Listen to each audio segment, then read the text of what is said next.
Welcome to Chatters, where I discuss YouTube personalities and eventually I'll be reviewing different shows. This is my introductory video, so to kick things off, I will be starting with the infamous Chantal Marie, aka Foodie Beauty, Big Beautiful Me, The Chantal Show, and who knows what other future monikers she will come up with. Now, the Foodie Beauty story has been told many times. If you would like a good history lesson on Chantal, I suggest you start with Toad McKinley's video titled Canadian Horror Story, a Foodie Beauty Documentary. As for me, I'm going to provide you with a synopsis of Foodie Beauty's YouTube journey with some commentary. As Chantal would say, let's get to. So we start our journey from her old apartment that she once shared with her now ex-boyfriend Milan, who she affectionately called BB. At this time, she's unemployed and it's the start of her YouTube career. She's doing some makeup tutorials. Now, eventually, she transitions to mukbangs, and this is where she sees her viewership increase. Now, during this time period, we start to learn more about Chantal and her life story, and we get to see her true personality. We learned that her mother had her at a very young age. She grew up with a stepfather. Unfortunately, her biological father has not been in her life. We learned that she cheated on her ex boyfriend, Milan, with another ex boyfriend, James, aka Pete's, and she cheated on James with BB. At some point, she reveals that she has a binge eating disorder. We know she struggles with eating. We know she has difficulties with weight loss. We know she's socially awkward. And she herself has professed to not liking people. She's also had a hysterectomy. Her gallbladder was removed. And she has a pulmonary embolism. She's had a turbulent childhood of some sort, which I will not get into. Now we fast forward to the year 2020. At this time, she's already out of the relationship with BB. She has convinced her ex-boyfriend, Pete, that they should move in together. So they move into what is now dubbed the luxury villa. Now, at the beginning of this move, we see Chantal. She is happy. She is excited about the move. She has these grandiose plans. She'll be making videos with Pete. But alas, things did not go according to her plan. She starts to look miserable. She appears frustrated. And her health is declining even more. Now, prior to her move, her health was already declining. Where once we had a Chantal or a Foodie Beauty well taken care of, or as taken care of as one can be, meaning her hair was done, she had her makeup on, she had her nails done regularly, she was presentable on camera. Her eating habits were more composed, let's put it that way. She would eat with her utensils. She had a napkin. She would wipe her mouth. She would cover her mouth when she was speaking. She was exercising manners on camera during that time. Now, as her relationship with BB declined, suddenly we slowly see her not putting in as much effort anymore into her appearance. And as she moved, and once she moved into the villa, the decline was even more. She appears more annoyed with her audience. She is crass with her response. She's lashing out at her audience. She's always on the defensive. accusing her audience of fat shaming her because of their reaction towards certain things that she might have said on camera, to things that she has done, to perhaps the way she was treating Pete's at one point. She starts to appear on camera unkept, her hair unwashed, her face unwashed, her teeth unbrushed. She herself admitting she hadn't showered in days. Laundry thrown all over, or I should say dirty clothing thrown all over her room. Admitting to picking up articles of clothing and sniffing them. And if they passed a sniff test, then that's what she would wear.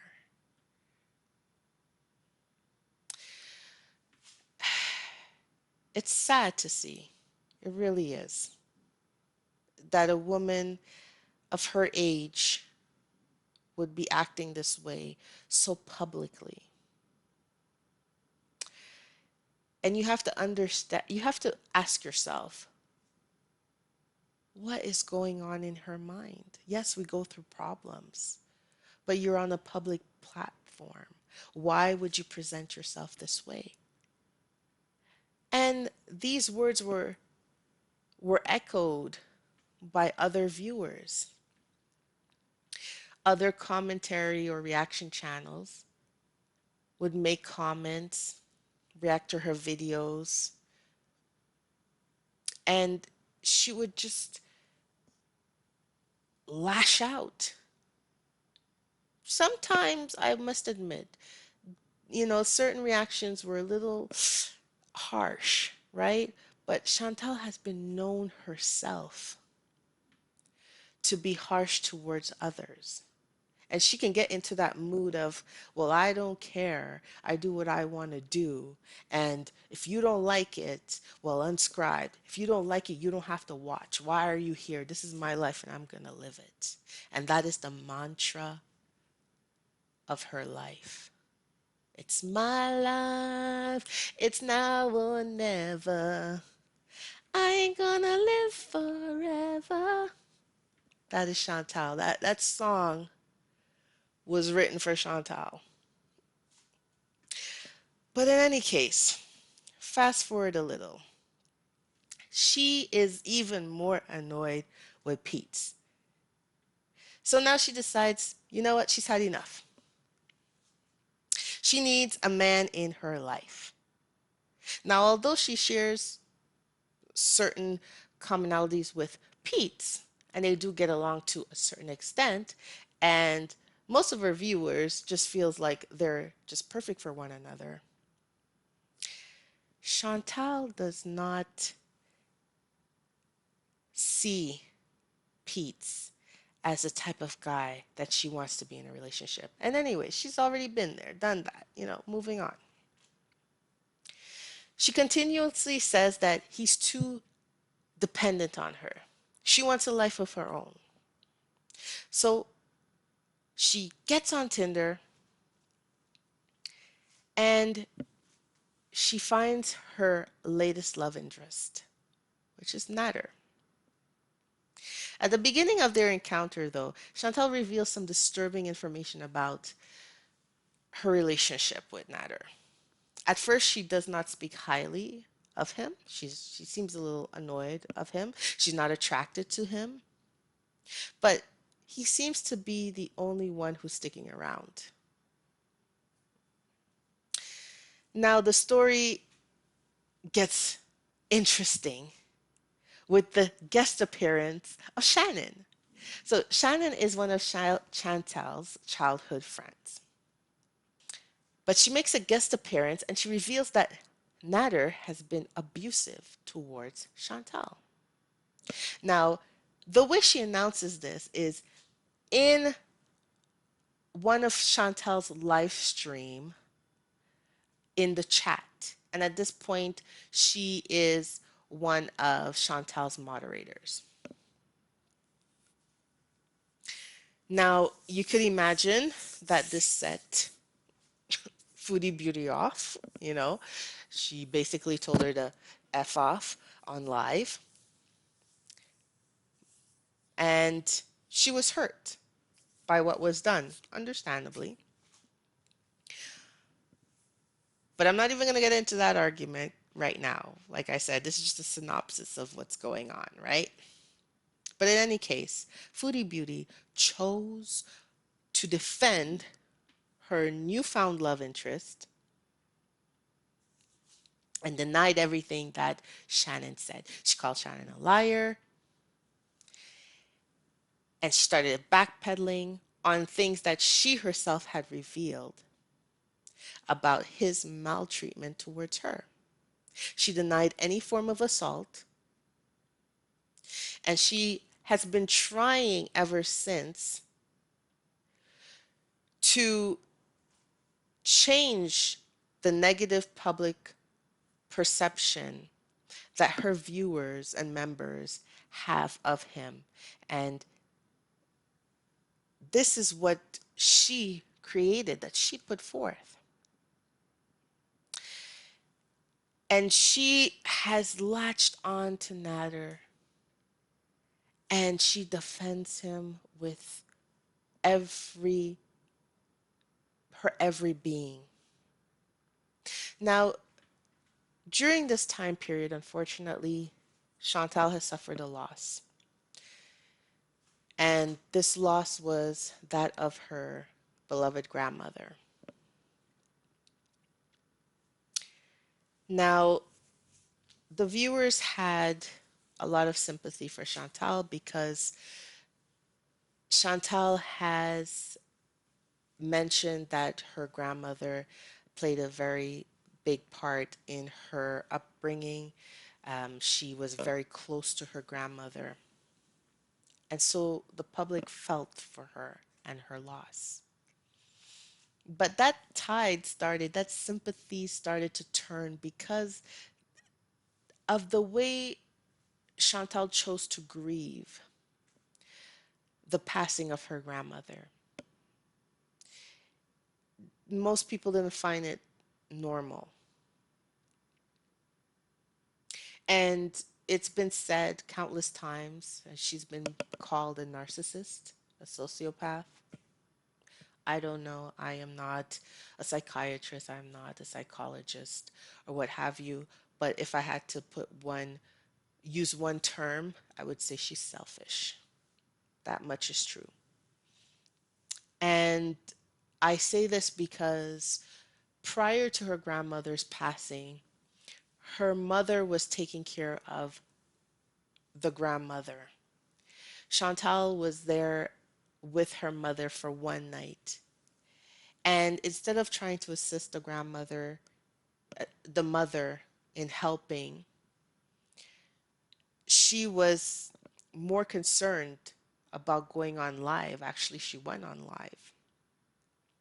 Instead of saying, oh, let me cook breakfast or make lunch or something, to help her mom out. She was just there asking her mom, well, what are we going to have for breakfast? She didn't want to stay longer than a night with her mom and grandma because she missed her cats too much and had to run back to them. Now, keep that in mind. Fast forward. The more she gets involved with Nader,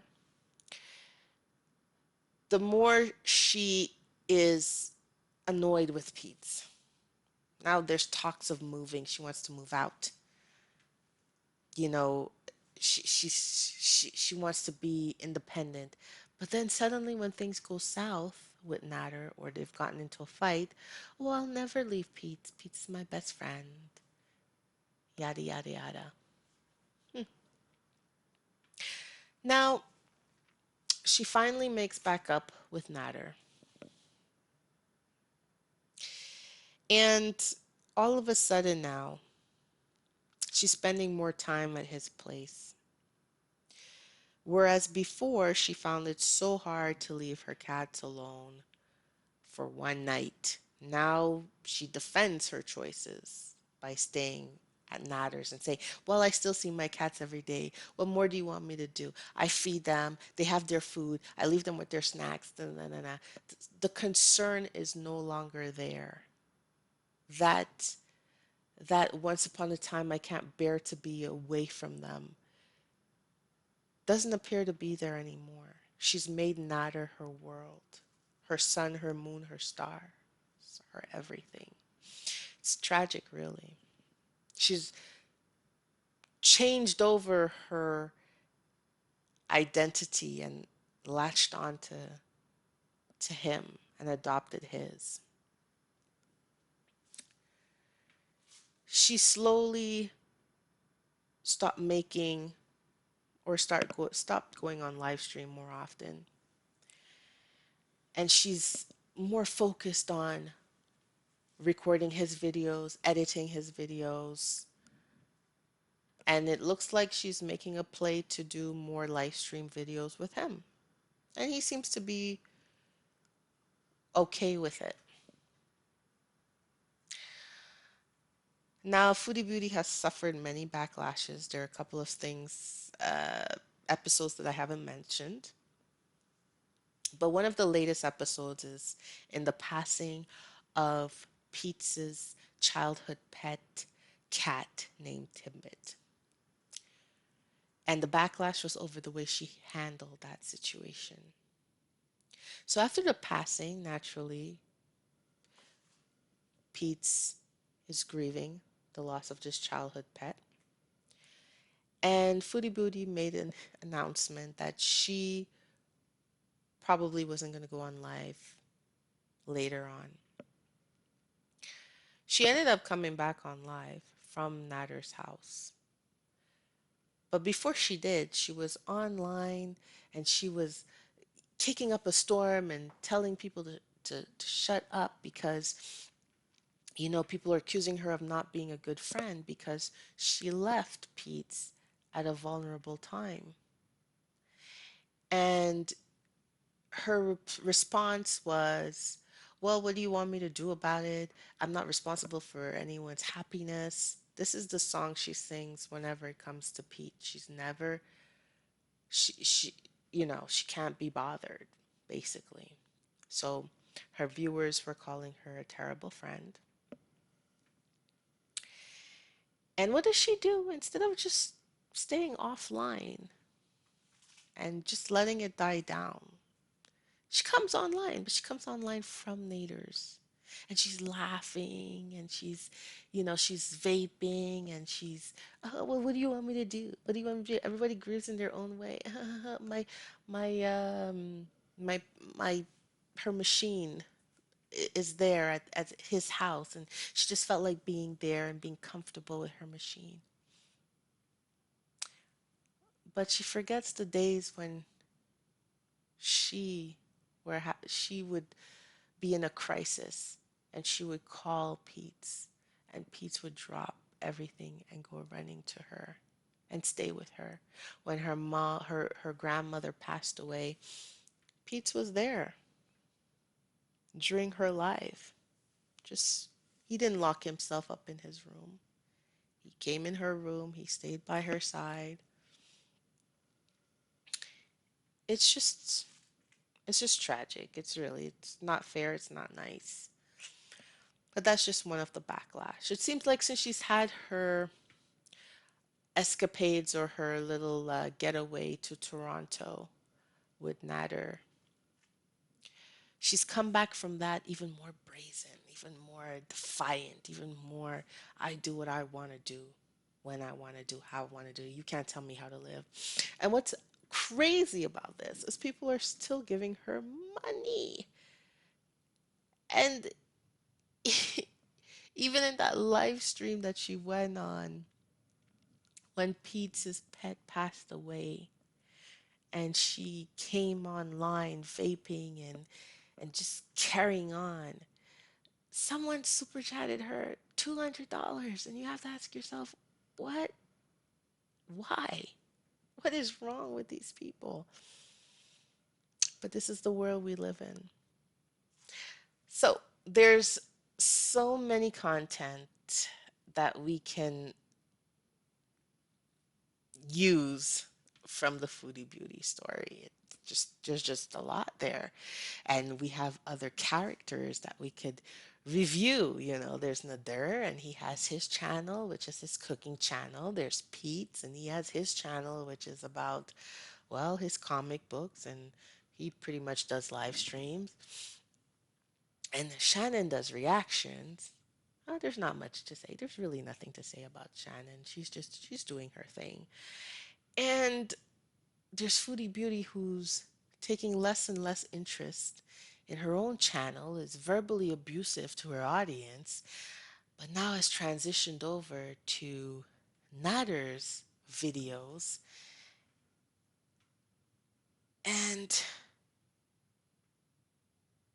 is this really sustainable? When you think that she would lose, mm, you know, membership, she doesn't. Well, she might lose and she gains. Subscribers, she doesn't seem to lose subscribers. She hasn't made much of a gain, but it just stays there. So are people still watching her? Or are the majority of them, are they just silently watching, or they're just not watching at all, but they're still subscribed? Or sometimes, when YouTube subscribes you to a channel just randomly like that, and they just never bothered unsubscribing. Who knows? But here you are, up to date in the year of 2021. Nader and Foodie Beauty are officially a couple. He's more on camera. We see more of him. He's made it clear he's with her as well. Pete is going through a difficult time. Nader and Foodie Beauty will be moving in together. I find it hypocritical that Foodie Beauty would chastise Pete about, not taking out the garbage or being dependent on her, when she herself, she barely cleans or rarely cleans. Like, she had 2 bags of garbage sitting in her room for like, what, 2 weeks? She had a old chicken, KFC chicken, box of chicken in her dresser drawer, but she talks about Pete's not being able to take care of himself. If you're not doing any cleaning around your home and not even taking care of your own home life, right now it's all nice and dandy when you go over to Natter's house and his place is, cleaner than yours because he cleans up. But when you do move in together, do you think that you can continue this lifestyle that you have of not cleaning up after yourself, of not wanting to do anything? That gets old very fast. And he's gonna be very tired and get annoyed. One can only assume, right? These are just my assumptions. But I have to wonder what is really going on in her head. Is she suddenly magically with a new house going to be, Betty Crocker and Mrs. Clean and everything nice and spanky? If that's the case, you start at home. Manners begin at home. Why aren't you doing it in your own house? Why don't you develop a routine in your own place so that when you do get to this new establishment that you're going to with your new, love interest, that you're already in the habit of picking your clothes up from the floor, of doing your laundry, of not doing a sniff test, of regularly showering. You know, Hygiene and proper maintenance is not just putting makeup on your face and arranging your hair and walking out the door. But in any case, that's a discussion for another day. So for now, I thank you for your time. Thank you for listening. Thank you for tuning in. And I hope to hear from you in the comment section. And please like or dislike. Subscribe, don't subscribe, but comment below. And I'll see you in the next video.